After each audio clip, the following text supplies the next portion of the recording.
Hi friends, ಎಲ್ರಿಗೂ ನಮಸ್ತೆ. Vedic ಅಸ್ಟ್ರಾಲಜರ್ಗೆ ಸ್ವಾಗತ. ನಿಮಗೆ ಎಲ್ಲರೂ ಹೇಗಿದ್ದೀರಾ? ನಾನು ಚೆನ್ನಾಗಿದ್ದೀನಿ. ಐ ಹೋಪ್ ನೀವೆಲ್ಲರೂ ಚೆನ್ನಾಗಿದ್ದೀರಾ ಅಂತ ಅಂದ್ಕೊಂಡಿದ್ದೀನಿ. ಪ್ಲೀಸ್ ಫ್ರೆಂಡ್ಸ್, ನಾನಿವಾಗ ತಿಳಿಸ್ಕೊಡ್ತಾ ಇದ್ದೀನಿ ಮೇಷರಾಶಿ 2026ರ ಭವಿಷ್ಯವನ್ನು. ಈ ವಿಡಿಯೋನ ಎಲ್ಲೂ ಸ್ಕಿಪ್ ಮಾಡಿದೆ ನೋಡಿ. ನಿಮ್ಗೆ ಇಷ್ಟ ಆದರೆ ಲೈಕ್ ಮಾಡಿ, ಶೇರ್ ಮಾಡಿ. ಹಾಗೆ ಓಂ ಶ್ರೀ ಗುರು ರಾಘವೇಂದ್ರಾಯ ನಮಃ ಅಂತ ಕಮೆಂಟ್ ಮಾಡೋದನ್ನು ಖಂಡಿತ ಮರಿಬೇಡಿ. ಹಾಗೆ ನನ್ನ ಚಾನಲ್ಗೆ ಸಬ್ಸ್ಕ್ರೈಬ್ ಆಗೋದನ್ನು, ವೇದಿಕ್ ಅಸ್ಟ್ರಾಲಜರ್ಗೆ ಸಬ್ಸ್ಕ್ರೈಬ್ ಆಗೋದನ್ನು ಕೂಡ ಮರಿಬೇಡಿ. ಪಕ್ಕದಲ್ಲಿರೋ ಬೆಲ್ ಐಕನ್ ಕೂಡ ಕ್ಲಿಕ್ ಮಾಡಿ. ನಾನು ಹಾಕೋ ಪ್ರತಿಯೊಂದು ವಿಡಿಯೋ ನೋಟಿಫಿಕೇಷನ್ಗೆ ಬರುತ್ತೆ, ತಕ್ಷಣ ನೋಡ್ಬೋದು ಸ್ನೇಹಿತರೆ. ಮಂತ್ರಾಲಯ ವಾಸ ಮಂತ್ರಾಕ್ಷತೆಯ ರಸ ಶ್ರೀ ಗುರು ರಾಘವೇಂದ್ರಾಯ ನಮಃ. ಬನ್ನಿ ವಿಡಿಯೋ ಸ್ಟಾರ್ಟ್ ಮಾಡೋಣ ಸ್ನೇಹಿತರೆ. ನಾವೆಲ್ಲ ಅಲೆ 2026 ಜನವರಿಗೆ ಕಾಲಿಟ್ಟಾಗಿದೆ. ಈ ತಿಂಗಳ ಅಂದರೆ ಈ ತಿಂಗಳಿಂದ ಭವಿಷ್ಯವನ್ನು ನಾವು ನೋಡೋದಾದರೆ ಮೇಷರಾಶಿಯವರ ವರ್ಷ ಭವಿಷ್ಯ ಹೇಗಿದೆ ಅನ್ನೋದನ್ನು ಸಂಪೂರ್ಣ ಮಾಹಿತಿನ ನೋಡೋಣ. ಮತ್ತು ಈ ವಿಡಿಯೋದಲ್ಲಿ ನಾವು ನೋಡೋಣ. ಹೊಸ ವರ್ಷ ಬಂತು ಅಂತ ಬಹಳಷ್ಟು ಜನ ಸಂತೋಷವನ್ನು ಪಡ್ತಾ ಇರ್ತಾರೆ. ನಮ್ಮ ಯುಗಾದಿ ಹಬ್ಬನೇ ಹೊಸ ವರ್ಷ ಆದ್ರೂ ಕಾಲಕ್ರಮೇಣ ಹೊಸ ವರ್ಷ ನಾವು ಜನವರಿ 1 ಆಚರಣೆ ಮಾಡ್ತಾ ಇದ್ದೀವಿ. ಆಂಗ್ಲ ವರ್ಷದ ಹೊಸ ವರ್ಷಕ್ಕೆ ಆರ್ಥಿಕ ಶುಭಾಶಯಗಳು.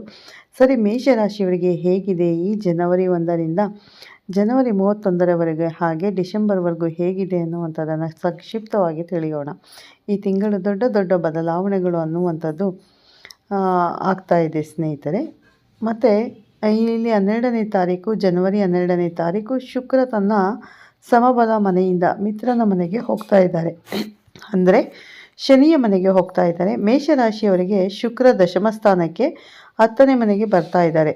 ಇದೊಂದು ಬದಲಾವಣೆ. 14ನೇ ತಾರೀಕು ವಿಶೇಷವಾಗಿ ಸೂರ್ಯ 10ನೇ ಮನೆಗೆ, ಅಂದರೆ ಭಾಗ್ಯಸ್ಥಾನದಿಂದ ದಶಮ ಸ್ಥಾನಕ್ಕೆ ಮಿತ್ರನ ಮನೆಯಿಂದ ಶತ್ರುವಿನ ಮನೆಗೆ ಬರ್ತಾ ಇದ್ದಾರೆ. ಇದೊಂದು ಬದಲಾವಣೆ. ಇನ್ನು 15ನೇ ತಾರೀಕು ಕುಜ ಅವರು ಭಾಗ್ಯಸ್ಥಾನ ಮಿತ್ರನ ಮನೆಯಿಂದ ಉಚ್ಚ ಸ್ಥಾನಕ್ಕೆ ಬರ್ತಾ ಇದ್ದಾರೆ. ಬಹಳ ಅದ್ಭುತ ಇದು, ಬಹಳ ಅಂದರೆ ಬಹಳ ಅದ್ಭುತ. ಕುಜ ನಿಮ್ಮ ರಾಶಾಧಿಪತಿ ಉಚ್ಚ ಸ್ಥಾನಕ್ಕೆ ಬರ್ತಾ ಇದ್ದಾರೆ. ಇನ್ನು 17ನೇ ತಾರೀಕು ಜನವರಿ 17ನೇ ತಾರೀಕು ಬುಧ ತನ್ನ ಶತ್ರುವಿನ ಮನೆಯಿಂದ ದಶಮ ಸ್ಥಾನಕ್ಕೆ ಬಂದು ಮಿತ್ರ ಸ್ಥಾನಕ್ಕೆ ಬರ್ತಾ ಇದ್ದಾರೆ. ಒಟ್ಟಾರೆ ಹೇಳೋದಾದರೆ ಮೇಷರಾಶಿಯವರಿಗೆ 10ನೇ ಮನೆಯಲ್ಲಿ 4 ಗ್ರಹಗಳು. 10ನೇ ಮನೆ ಅಂತಂದರೆ ನಾವು ಹೌಸ್ ಆಫ್ ಜಾಬ್ ಅಂತ ಕರಿತೀವಿ, ಅಂದರೆ ವೃತ್ತಿ ಸ್ಥಾನ.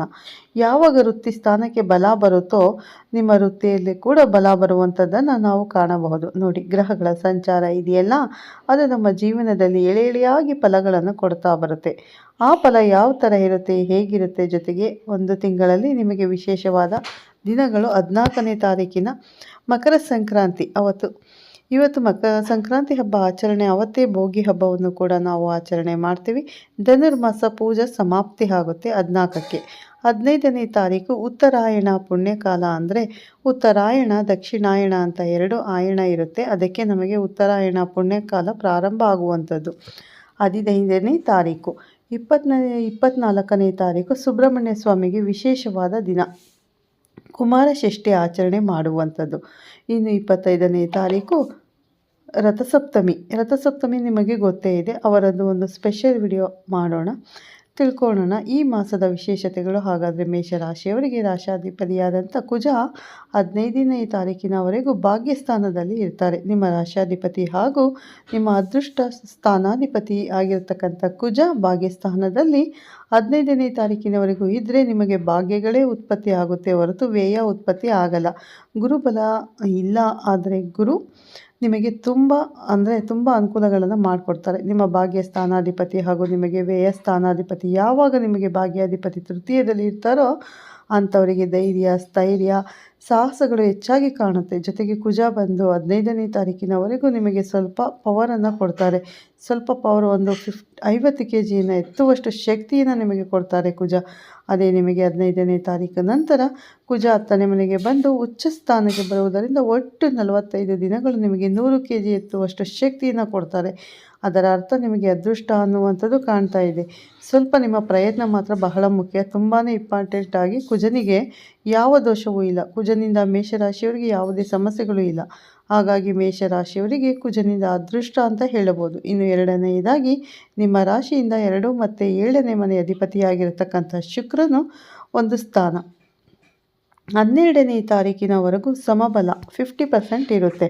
ಮತ್ತು ನೀವು ಹಣ ಸಂಪಾದನೆ ಮಾಡೋದು ಆಗಬಹುದು, ಅಥವಾ ನೀವು ಕುಟುಂಬದ ಜೊತೆಗೆ ಒಂದು ಸಂತೋಷವಾದ ವಾತಾವರಣ ಆಗಬಹುದು, ಅಥವಾ ನಿಮ್ಮ ವಿವಾಹದ ಸಂಬಂಧಪಟ್ಟಂಥ ಮಾತುಕತೆಗಳು, ಶುಭ ಕಾರ್ಯಕ್ಕೆ ಸಂಬಂಧಪಟ್ಟಂಥ ಮಾತುಕತೆಗಳು ಪಾರ್ಟ್ನರ್ಶಿಪ್, ಬಿಸ್ನೆಸ್ ರಿಲೇಟೆಡ್ ಆಗಿ ಮಾತುಕತೆಗಳು ಇವೆಲ್ಲವೂ ಕೂಡ ಸಾಧಾರಣವಾಗಿ ನಡೆದುಕೊಂಡು ಹೋಗುತ್ತೆ. ಏನು ಕೂಡ ಹೈಲಿ ಡಿಸಿಷನ್ಸ್ ಇರೋದಿಲ್ಲ. ಅದೇ 15ನೇ ತಾರೀಕು ನಿಮಗೆ ಕುಜ ಬದಲಾವಣೆ ಆಗ್ತಾರೆ. ಅಂದರೆ 12ನೇ ತಾರೀಕು ನಿಮಗೆ ಶುಕ್ರ ಬದಲಾವಣೆ ಆಗ್ತಾರೆ. ಶುಕ್ರ 12ನೇ ತಾರೀಕು ಬದಲಾವಣೆಯಾಗಿ ದಶಮ ಸ್ಥಾನಕ್ಕೆ ಬಂದರೆ ಮಿತ್ರ ಸ್ಥಾನ ಆಗುತ್ತೆ. ಅಲ್ಲಿಂದ ನೋಡಿ ನಿಮಗೆ ಹಣ ಸಂಪಾದನೆ ತುಂಬ ಚೆನ್ನಾಗಾಗುತ್ತೆ. ಕುಟುಂಬದಲ್ಲಿ ಒಂದೇ ಒಂದು ಸಂತೋಷವಾದ ವಾತಾವರಣ ಉತ್ಪತ್ತಿ ಆಗುತ್ತೆ. ಪಾರ್ಟ್ನರ್ಶಿಪ್, ಬಿಸ್ನೆಸ್ ಮತ್ತು ಡಿಸಿಷನ್ ಆಗುತ್ತೆ. ಮದುವೆ ಕಾರ್ಯಗಳಿಗೆ ಸಂಬಂಧಪಟ್ಟಂಥ ಅಭಿವೃದ್ಧಿಗೆ ದಾರಿಯನ್ನು ಹುಡುಕುತ್ತೆ. ಓವರಾಲ್ ನೋಡಿದಾಗ ಶುಕ್ರ ನಿಮಗೆ ತುಂಬ ಪಾಸಿಟಿವ್. 12ನೇ ತಾರೀಕಿನ ನಂತರ ವೆಹಿಕಲ್, ಯಾರಾದರೂ ಹೊಸ ವೆಹಿಕಲ್ ತಗೋಬೇಕು ಅಂತಿದ್ರೆ ಕಾರು, ಗಾಡಿ, ಬಸ್ಸು, ಲಾರಿ ಇಂಥರದ್ದು ಖಂಡಿತವಾಗ್ಲೂ ಮೇಷರಾಶಿಯವರು ಪ್ರಯತ್ನ ಪಡ್ಬೋದು. ನಿಮಗೆ ಹೆಚ್ಚಿನ ಸಂಖ್ಯೆಯಲ್ಲಿ ಸಕ್ಸಸ್ ಮತ್ತು ಸಾಧನೆಗೆ ನೀವು ಇದೊಂದು ಒಳ್ಳೆಯ ಒಂದು ಸಂದರ್ಭ ಅಂತ ಹೇಳಬಹುದು. ನಾವು ಇನ್ನು ಶುಕ್ರ ಆಯಿತು. 3ನೇದಾಗಿ ಸೂರ್ಯ 14ನೇ ತಾರೀಕು ಸೂರ್ಯ ತಮ್ಮ ಸ್ಥಾನವನ್ನು ಬದಲಾವಣೆ ಮಾಡಿ ಶತ್ರು ಸ್ಥಾನಕ್ಕೆ ಬರ್ತಾರೆ. ನಿಮಗೆ ಪೂರ್ವ ಪುಣ್ಯ ಸ್ಥಾನ ಸಂತಾನಕ್ಕೆ ಮಾತ್ರ ಈ ತಿಂಗಳು ನಿಮಗೆ ತುಂಬ ಅಡ್ಡಿ ಇದೆ. ಸಂತಾನದ ವಿಚಾರವಾಗಿ ಯಾವುದೇ ಪಾಸಿಟಿವ್ ಕಾಣ್ತಾ ಇಲ್ಲ. ಜನವರಿ ತಿಂಗಳಲ್ಲಿ ಸಂತಾನಕ್ಕೆ ಅಷ್ಟೊಂದು ಉತ್ತಮವಾದಂಥ ಸಂದರ್ಭ ಇಲ್ಲ. ನೀವೇನಿದೆ ಫೆಬ್ರವರಿ ಹೋಗಬೇಕಾಗುತ್ತೆ. ಅದೊಂದು ಈ ಕೋರ್ಟ್ ಕಚೇರಿ ವ್ಯಾಜ್ಯಗಳು ನಿಮಗೆ ಸರಿ ಹೋಗೋದಿಲ್ಲ. ಆಮೇಲೆ ದಾಯಾದಿಗಳ ಕಲಹ ದೂರ ಆಗುವುದಿಲ್ಲ. ಮತ್ತು ಮಕ್ಕಳು ಮತ್ತು ತಂದೆ ತಾಯಿಗಳ ಮಧ್ಯೆ ಘರ್ಷಣೆಗಳು ಉಂಟಾಗುವಂಥದ್ದು ಇದು ಸಾಧ್ಯತೆ. ಕೋಪ ಹೆಚ್ಚು ಬರುವಂಥದ್ದು, ತಾಮಸ ಗುಣ ಜಾಸ್ತಿ ಆಗುವಂಥದ್ದು ಸಾಧ್ಯತೆಗಳಿರುತ್ತೆ. ಅವರ ಆರೋಗ್ಯದಲ್ಲೂ ಸಣ್ಣ ಪುಟ್ಟ ಬರಬಹುದು. ಸ್ವಲ್ಪ ಎಚ್ಚರ ವಹಿಸತಕ್ಕಂಥದ್ದು. ಮೇಷರಾಶಿಯವರು ಬಹಳ ಒಳ್ಳೆಯ ಸೂರ್ಯ ಚೆನ್ನಾಗಿಲ್ಲ. ಆದ್ದರಿಂದ 14ನೇ ತಾರೀಕು ನಂತರ ಪ್ರತಿದಿನ ಸೂರ್ಯ ನಮಸ್ಕಾರ ಮಾಡುವಂಥದ್ದು ಬಹಳ ಮುಖ್ಯ. ಅದನ್ನು ಮಾಡಿದರೆ ಸಾಕು, ಇನ್ನೇನು ಅವಶ್ಯಕತೆ ಇಲ್ಲ. ಇನ್ನು ಬುಧ 17ನೇ ತಾರೀಕು ತನ್ನ ಶತ್ರುವಿನ ಮನೆಯಿಂದ ಮಿತ್ರನ ಮನೆಗೆ ಬರ್ತಾನೆ. 17ನೇ ತಾರೀಕಿನವರೆಗೂ ಬುಧ ನಿಮಗೆ ಯಾವುದು ಸಪೋರ್ಟ್ ಮಾಡಲ್ಲ. ಈ ಒಂದು ಬಿಸ್ನೆಸ್ಗಾಗಲಿ ಅಥವಾ ವಿದ್ಯೆಗಾಗಲಿ ಯಾವುದೇ ಥರದ ಪಾಸಿಟಿವ್ಗೆ ಬುಧ ಸಪೋರ್ಟ್ ಮಾಡೋದಿಲ್ಲ. ಅದೇ 17ನೇ ತಾರೀಕಿನ ನಂತರ ಮತ್ತೆ ಆರ್ಭಟ ಮಾಡುತ್ತೆ. ಬುಧ ನಿಮಗೆ ದಶಮ ಸ್ಥಾನಕ್ಕೆ, ಮಿತ್ರ ಸ್ಥಾನಕ್ಕೆ ಬಂದಾಗ ಅವರು ನಿಮಗೆ ತೃತೀಯ ಮತ್ತು ಷಷ್ಠಾಧಿಪತಿ ಸಾಲ ಕಡಿಮೆ ಆಗುತ್ತೆ. ಅಂದರೆ ನಿಮಗೆ 17ನೇ ತಾರೀಕು ನಂತರ ಸಾಲ ಕಡಿಮೆ ಆಗುತ್ತೆ. ರೋಗಗಳು ಇದ್ದರೆ ನಿವಾರಣೆ ಆಗಿಬಿಡುತ್ತೆ. ಸ್ನೇಹಿತರೆ, ಶತ್ರುಗಳು ನಿಮಗೆ ದೂರ ಆಗಿಬಿಡ್ತಾರೆ. ಧೈರ್ಯ ಹೆಚ್ಚಾಗುತ್ತೆ. ಮತ್ತು ನಿಮ್ಮ ಬಿಸ್ನೆಸ್ ಅಭಿವೃದ್ಧಿ, ವಿದ್ಯಾಸಂಸ್ಥೆಗಳಿಗೆ ಅಭಿವೃದ್ಧಿ, ವಿದ್ಯಾರ್ಥಿಗಳಿಗೆ ಅಭಿವೃದ್ಧಿ, ಟೀಚರ್ಸ್, ಪ್ರೊಫೆಸರ್ಸ್, ಲೆಕ್ಚರರ್ಸ್ಗೆಲ್ಲ ತುಂಬ ಚೆನ್ನಾಗಿರುತ್ತೆ. 17ನೇ ತಾರೀಕು ನಂತರ ಅದೊಂದು ಪಾಸಿಟಿವ್ ಮತ್ತು ಪ್ಲಸ್ ಪಾಯಿಂಟ್. ನಿಮಗೆ ಮೋಸ್ಟ್ಲಿ ಸಕ್ಸಸ್ ಆಗುವಂಥ ಎಲ್ಲ ತರಹದ ಲಕ್ಷಣಗಳು ಕಾಣ್ತಾ ಇದೆ. ಬಹಳ ಸ್ಪಷ್ಟವಾಗಿ ಕಾಣ್ತಾ ಇದೆ. ಇನ್ನು ಶನಿ ಅಂತೂ 12ನೇ ಮನೆಯಲ್ಲಿ ಇದ್ದಾರೆ. ಸಾಡೆ ಸಾತಿ ಪ್ರಾರಂಭದ ಭಾಗ. ಹಾಗಾಗಿ ನೀವು ಪ್ರತಿ ಶನಿವಾರ ಶನೇಶ್ವರನ ದರ್ಶನ ಮಾಡಬೇಕು. ತಿಂಗಳಿಗೊಮ್ಮೆ ತೈಲಾಭಿಷೇಕ ಮಾಡಬೇಕು. ಇದು ನಿಮಗೆ ಅಂದರೆ ಮ್ಯಾಂಡೇಟರಿ. ಇದನ್ನು ಮಾಡ್ಕೊಂಡು ಹೋದರೆ ಸಾಕು, ಏನು ಅವಶ್ಯಕತೆ ಇಲ್ಲ ಭಯ ಪಡುವಂಥದ್ದು. ಏನು ಅಥವಾ ಸಾಡೆ ಸಾತಿ ಬಂದಿದೆ ಅಂತ ತಕ್ಷಣವೇ ಅಯ್ಯೋ ನನಗೆ ಶನಿ ಕಾಟ ಬಂತಲ್ಲ ಅಂತ ಚಿಂತೆ ಮಾಡೋದಲ್ಲ. ನಿಮ್ಮ ಮೂಲ ಜಾತಕದಲ್ಲಿ ಶನಿಯ ಪರ್ಸೆಂಟೇಜಸ್ಸನ್ನು ಕ್ಯಾಲ್ಕುಲೇಟರ್ ಮಾಡಿ ಅವರು ಉಚ್ಚ ಸ್ಥಾನದಲ್ಲಿ ಇದ್ದಾರಾ ಅಥವಾ ಮಿತ್ರನ ಮನೆಯಲ್ಲಿ ಇದ್ದಾರಾ ಅಥವಾ ಸುಕ್ಷೇತ್ರದಲ್ಲಿ ಇದ್ದಾರಾ ಅಂತ ನೋಡಿ 3 ಸ್ಥಾನದಲ್ಲಿ ಇದ್ದರೆ ನಿಮಗೆ ಒಳ್ಳೆಯ ಫಲ. ಇಲ್ಲ, ಶತ್ರು ಮನೆಯಲ್ಲಿ ಇದ್ದಾರೆ, ಅಸ್ತಂಗತ ಆಗಿದ್ದಾರೆ, ವಕ್ರಿಯಾಗಿದ್ದಾರೆ, ನೀಚ ಸ್ಥಾನದಲ್ಲಿದ್ದಾರೆ ಅಂತಂದರೆ ನಿಮಗೆ ಸ್ವಲ್ಪ ತೊಂದರೆಗಳಾಗುತ್ತೆ. ಅದನ್ನು ನಿಮ್ಮ ಮೂಲ ಜಾತಕವನ್ನು ನುರಿತ ಜ್ಯೋತಿಷರಿಗೆ ತೋರಿಸ್ಕೊಂಡು ವೇದಿಕ್ ಅಸ್ಟ್ರಾಲೈಸರ್ ಅಸ್ಟ್ರಾಲಜಿ ಪ್ರೆಡಿಕ್ಷನ್ಸನ್ನು ಮಾಡಿಸ್ಕೊಂಡ್ರೆ ನಿಮಗೆ ಸುಲಭ ಪರಿಹಾರಗಳು ಸಿಗುತ್ತೆ. ಇದು ಗ್ರಹಗಳ ಬದಲಾವಣೆ ವಿಚಾರ. ಒಂದು ತಿಂಗಳಲ್ಲಿ ಹೇಗಿರುತ್ತೆ, ಶುಭ ಫಲ ಹೇಗಿರುತ್ತೆ, ಮನಸ್ಸಿಗೆ ಆನಂದ, ಯತ್ನ ಕಾರ್ಯಗಳಲ್ಲಿ ಜಯ ಪ್ರಾಪ್ತಿ, ರೈತರಿಗೆ ಸಂತೋಷ ಮಾಡುವಂಥ ಒಂದು ವಾತಾವರಣ ಸೃಷ್ಟಿಯಾಗುತ್ತೆ. ಸಾಲಬಾಧೆ ಅನ್ನುವಂಥದ್ದು ಕಮ್ಮಿ ಆಗುತ್ತೆ. ಮತ್ತು ಸೂರ್ಯನಿಗೆ ಹೆಚ್ಚು ನಮಸ್ಕಾರ ಮಾಡಿ, ತಂದೆಗೆ ನಮಸ್ಕಾರವನ್ನು ಮಾಡಿ ನೂತನ ಕೆಲಸಗಳನ್ನು ಪ್ರಾರಂಭ ಮಾಡಿದರೆ ನಿಮಗೆ ಜಯ ಪ್ರಾಪ್ತಿಯಾಗುತ್ತೆ. ವಿದ್ಯಾರ್ಥಿಗಳಿಗೆ ಸ್ವಲ್ಪ ದಿನ ಅಂದರೆ ಒಂದು 17ನೇ ತಾರೀಕಿನವರೆಗೂ ಚೆನ್ನಾಗಿರಲ್ಲ. ಆಮೇಲೆ ವಿಶೇಷವಾಗಿರುತ್ತೆ. ಆರೋಗ್ಯದಲ್ಲಿ ಸುಧಾರಣೆ ಇರುತ್ತೆ. ಸ್ತ್ರೀ ಸೌಖ್ಯ ಹೆಚ್ಚಾಗುತ್ತೆ. ವ್ಯಾಪಾರ ವ್ಯವಹಾರಗಳಲ್ಲಿ ಉತ್ತಮ ಲಾಭ.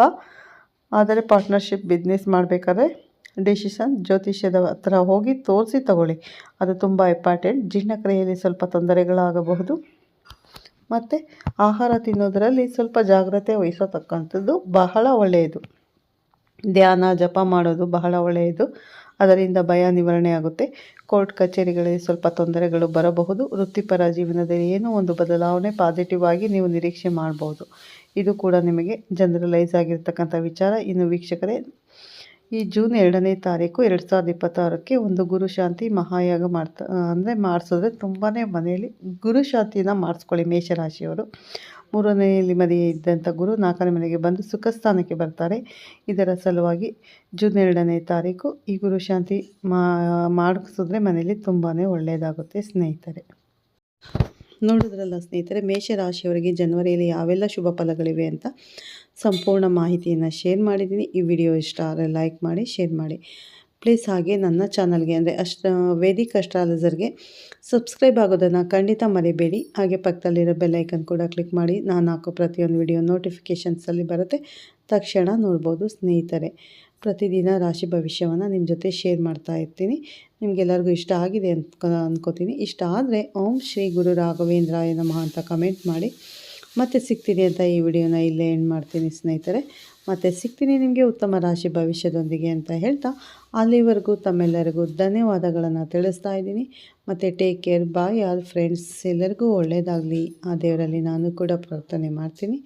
ಮೇಷರಾಶಿಯವ್ರಿಗೂ ಕೂಡ ತುಂಬಾ ಒಳ್ಳೆಯದಾಗಲಿ. ಹೊಸ ವರ್ಷ ಹೊಸತನವನ್ನು ತರಲಿ, ಜೀವನದಲ್ಲಿ ಒಳ್ಳೆ ಬೆಳಕನ್ನು ತರಲಿ ಅಂತ ದೇವರಲ್ಲಿ ಪ್ರಾರ್ಥನೆ ಮಾಡ್ತೀನಿ. ಶನಿ 7.5 ಆರಂಭ ಆಗಿದೆ ಅಂತ ಭಯ ಪಡೋದು ಬೇಡ. ಹೇಳಿದಾಗೆ ಚಿಕ್ಕ ಪರಿಹಾರ, ಶನಿ ಟೆಂಪಲ್ಗೆ ಹೋಗಿ ತೈಲಾಭಿಷೇಕ ಮಾಡಿಸಿ ಎಳ್ಳುಬತ್ತಿ ಹಚ್ಚಿ ಖಂಡಿತ ಒಳ್ಳೆಯದಾಗುತ್ತೆ ಸ್ನೇಹಿತರೆ. ಮತ್ತು ಸಿಗ್ತೀನಿ ಉತ್ತಮ ರಾಶಿ ಭವಿಷ್ಯದೊಂದಿಗೆ. ಅಲ್ಲಿವರೆಗೂ ತಮ್ಮೆಲ್ಲರಿಗೂ ಧನ್ಯವಾದಗಳು. ಪ್ರತಿಯೊಬ್ಬರಿಗೂ ಎಲ್ಲರಿಗೂ ಒಳ್ಳೆಯದಾಗಲಿ.